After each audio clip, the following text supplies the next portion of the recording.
لازم تسمعوا هالكلام لو كنتوا من محبي كرة القدم في أفريقيا.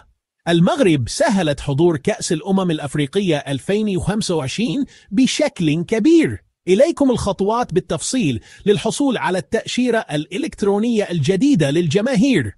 المغرب بتطلق تأشيرة إلكترونية خاصة لجماهير كأس الأمم الأفريقية من 8 دول.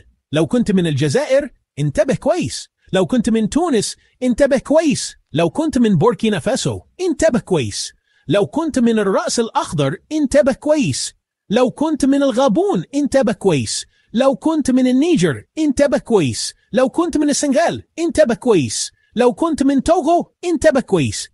من 25 سبتمبر 2025 لغاية 25 يناير 2023 كل اللي عليك تعمله هو تنزيل تطبيق يالا وتقدم على تصريح السفر الإلكتروني، وبتكون جاهز عشان تشجع من المدرجات.